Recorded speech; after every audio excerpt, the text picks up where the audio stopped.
Drop your ego, ladies and gentlemen.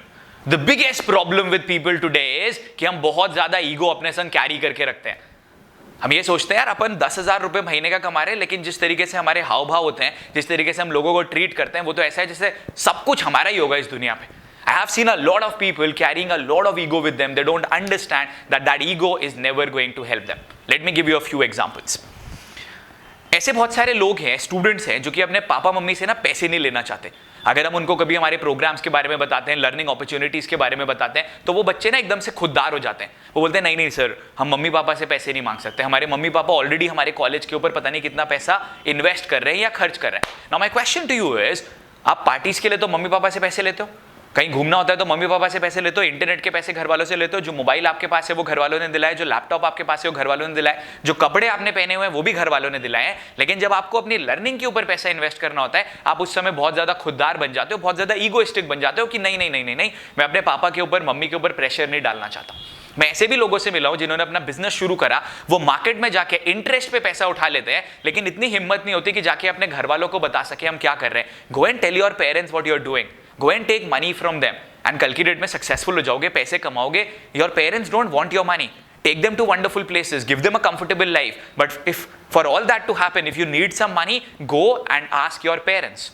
जो हमारी journey थी, आपको पता होगा हमारी जर्नी में हमको 10 लाख रुपए का नुकसान हुआ था. मैंने ईगो नहीं रखा उस समय, मैंने अपने पेरेंट्स से भी पैसे लिए. जो मेरे कॉलेज के बैचमेट्स थे, you know I was the star of my batch, right, batch topper, participated in all the activities, but still मैं उनके पास गया, मैंने बोला यार I need money, I am going to return your money anyhow, I can not even tell you the date, ये मेरा account number है, आप इसमें जो भी कॉन्ट्रीब्यूट कर सकते हो कर दो. We got that money back, we repaid off our loans, we returned the money to each and everyone. There was a time when my brother had been spending a lot of money on myself. We repaid all of that. Obviously brother को हम नहीं repay करते हैं, उसको तो वो तो अपना ही पैसा है ना. लेकिन जितने भी दोस्त हैं, लोग हैं, सबके पैसे लौटाए, because I did not have that ego with me. जब मेरे पास काम नहीं था, जब मैं न्यू दिल्ली में था, वहाँ पे एक सिंगर थे, जब मेरा MTV का शूट हुआ था, हम उनके पास गए थे कि is there a work opportunity, please let me know. There was a lady who used to conduct events. हम उनके पास गए थे, हमने एक फेसबुक ग्रुप, एक व्हाट्सएप पे ग्रुप बनाया था कि अगर आपके पास कहीं पे भी एंकरिंग अपॉर्चुनिटी, आप प्लीज मुझे काम दे दो, मुझे काम चाहिए. I was looking for opportunities. जब किसी का लॉन्च हो रहा था सौरभ का, मैं उस लॉन्च में भी हेल्प करने को रेडी था, because I needed money for myself to get my confidence back. I did not have that ego. और अगर वो ईगो लेके चलते तो कभी भी आगे नहीं बढ़ सकते थे. I have no shame in saying कि जो भी मैंने टेक्निकल चीजें सीखी हैं, वो जो लोग मुझसे उम्र में कम है उनसे सीखी है. I still learn a lot of things from people. You know why? Because I don't have that ego with me. The second example that I would like to give you over here is, you know about Siddhant Jhunjhunwala from our team. आपने एक, मैंने पहले webinar भी करा था, उस webinar में भी मैंने आपको बताया था, his family needed some money and he gave rupees 40 lakhs to his parents. अगर आप ये वाली स्टोरी भी सुनना चाहते हैं, अगर आप ये वाली सक्सेस स्टोरी भी सुनना चाहते हैं, do write in the comment section and I will make a video with him and I will share how he was able to make that happen.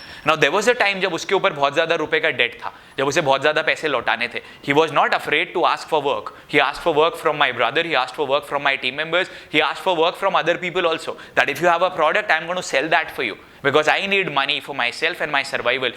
He was able to revive that, he was able to turn the tables around, and then he was able to get amazing results for himself. But the problem with a lot of you is that you carry such huge inflated egos that you will never go and never ask for help. Listen to me. If you don't ask for help, the answer is always going to be no. If you don't ask other people's opinion, if it is required for you, you might go down the wrong path. आप में से ऐसे बहुत सारे लोग हैं. मैं पुणे में एक इवेंट में गया था, वहाँ पे एक बंदा आता है मेरे पास, उसका एक स्टार्टअप था. He was talking to me, I gave him some ideas and मैंने उसको बोला आप हमारे जो ऑनलाइन सेशंस है, लर्निंग सेशंस है, उसमें आओ. And his answer was, sir मैं एक एंटरप्रेन्योर हूँ सर, मैं कैसे आ सकता हूँ सीखने के लिए. I just smiled, I told him okay, जो भी मेरे पास टाइम था आपको देने के लिए वो मैं दे चुका हूँ. I would like to talk to someone else who is ready to receive what I want to give them. And जो कॉलेज के हमारे एक इंचार्ज थे प्लेसमेंट्स के एंड एंटरप्रेन्योरियल सेल के, आदेश पटवर्धन सर, उन्होंने मुझे यही बोला, that person has a lot of ego with him, Rahul is not going to go anywhere, don't talk to that person. I have seen a lot of people who are very talented going down the drain only because they carry a lot of ego with them. Are you also one of them? कि आपके पास थोड़े से results आ जाते हैं, उस results के बाद आपको लगता है मैंने सब कुछ कर लिया है. If that's the case with you, please stop doing that. Now, how do you identify whether you are carrying ego with you or not? Number 1, अगर आप अपनी मिस्टेक्स को एडमिट करने के लिए रेडी नहीं होते हो, इसका मतलब आपके पास बहुत ज़्यादा ईगो है. जो आपके टीम मेंबर्स हैं, आप उनको कैसे ट्रीट करते हो, अगर आपका ट्रीटमेंट उनके लिए पॉजिटिव नहीं है, if you don't look at them with a lot of Pride, if you don't value their work, that means you're carrying a lot of ego. People who can't do anything for you, जो hotel में खाना सर्व करते हैं, जो guards हैं, जो लोग साफ सफाई करते हैं, how do you treat them? How do you talk to them?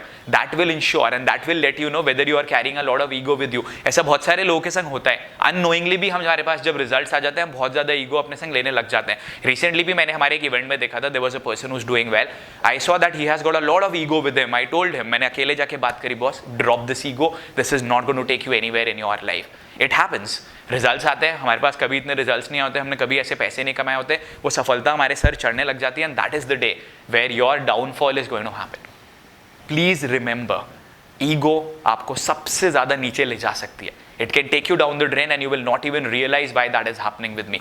You might be very talented, you might be putting in a lot of efforts, you might be getting results for you. But if you want to win in the longer run, be humble, be modest, drop your ego, ask for help. And always treat everybody with respect and love. And I guarantee you that you are going to win.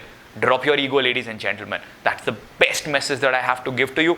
And I guarantee you, you would be living a peaceful life and you would be getting amazing and incredible results for yourself once you have dropped your ego. Go do it today.